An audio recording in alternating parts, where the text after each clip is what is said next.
Major depression impacts 5% of the population. That is an enormous number. That means if you're in a class of 100 people, 5 of them are dealing with major depression or have at some point. Look around you in any environment and you can be sure that a good portion of the people that you're surrounded by is impacted by depression or will be at some point. So this is something we really have to take seriously and that we want to understand. It is the number 4 cause of disability. A lot of people miss work, miss school, and before then likely perform poorly in work or school due to major depression. Now, there's a very serious challenge in having a discussion about depression, and it relates directly to the challenges in diagnosing depression. Earlier, I did an episode with Dr. Carl Diceroth, who is indeed a medical doctor and a PhD. He's a psychiatrist, and he made a very important point, which is that the field of psychiatry and psychology are confronted with a challenge, which is they're trying to understand what's going on within the stuff that's in our brains, that's deep to our skulls. We don't have access to that without brain imaging and electrodes and things like that. Someone just comes into the office and the dissection tool for depression, so to speak, is language. In order to determine if somebody has depression or not, we have to use language, how they talk about things, also how they carry their body, also some general patterns of health. So let's talk about depression the way that clinicians talk about depression, because one of the issues is that we use the word depression loosely. A lot of people say, I'm so depressed. I didn't get this job, or I'm so depressed. I don't know, I had a really rough week, or I'm exhausted. I'm so depressed, or I'm so depressed. I thought I was going to go on vacation and then they canceled the flight. Okay. That is not clinical depression. That's called being bummed out, being sad or disappointed. Now, that person might be depressed, but clinical depression actually has some very specific criteria.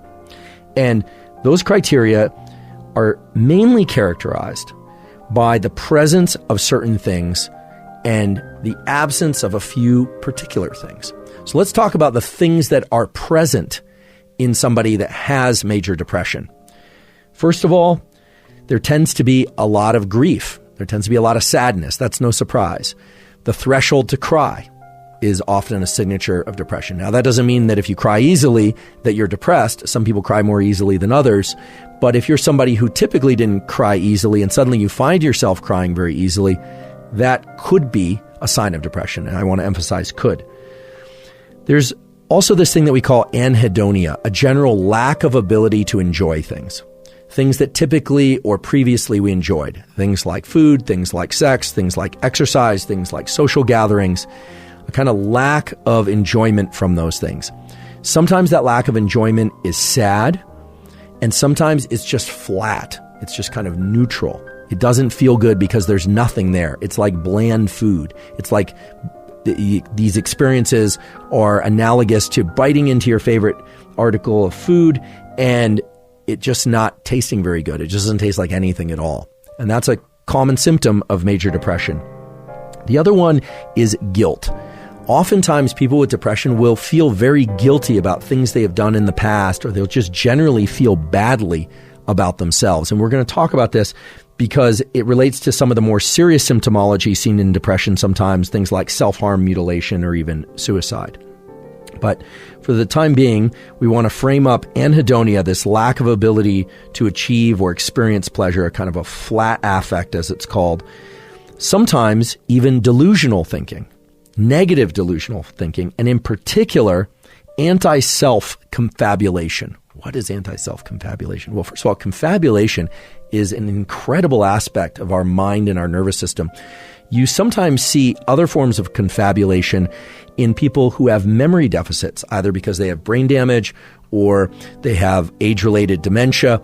A good example of this would be someone with age-related dementia sometimes will find themselves in a location in the house and not know how they got there. And if you ask them, what are you doing here?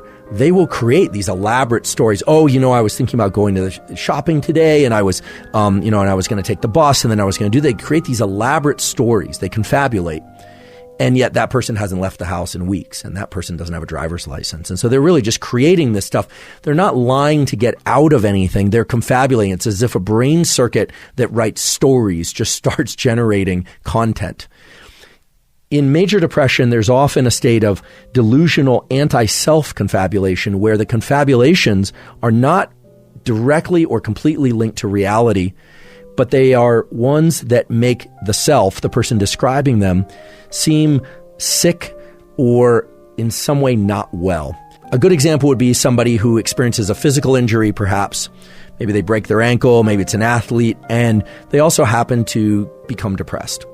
And you'll talk to them, you say, how are things going? How's your rehab? And they'll go, oh, it's okay. And I don't know, I feel like I'm getting weaker and weaker by the day. I'm just not performing well. And then you'll talk to the person that they're working with, their kinesiologist or whoever the physical therapist is, and they'll say, no, they're actually really improving. And I tell them they're improving, but somehow they're not seeing that improvement. They're not registering that improvement.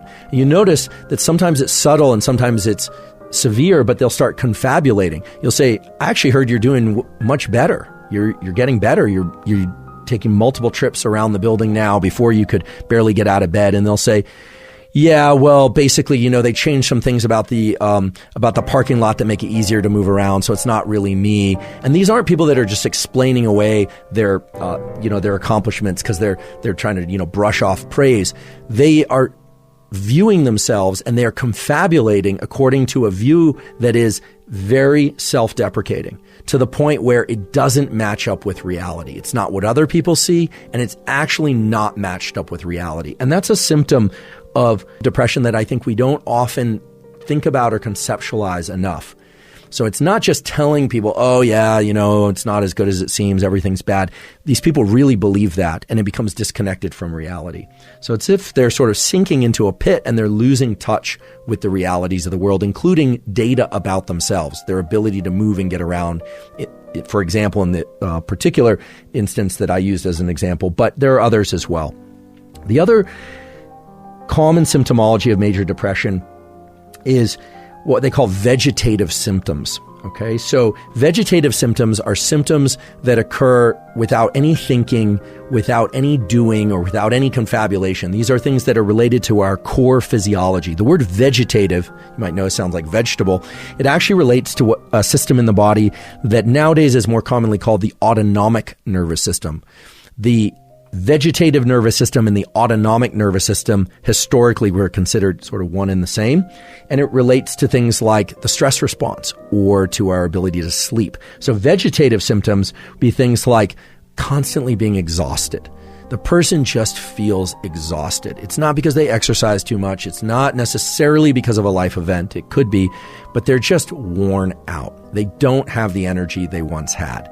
So it's not in their heads. It's probably, and now I think we have good data to support the fact that there's something off.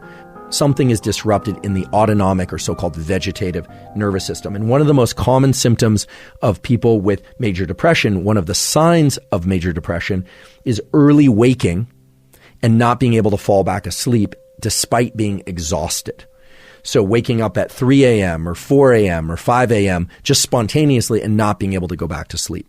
Now, I want to emphasize that could happen for other reasons as well, but it is a common symptom or warning sign of major depression.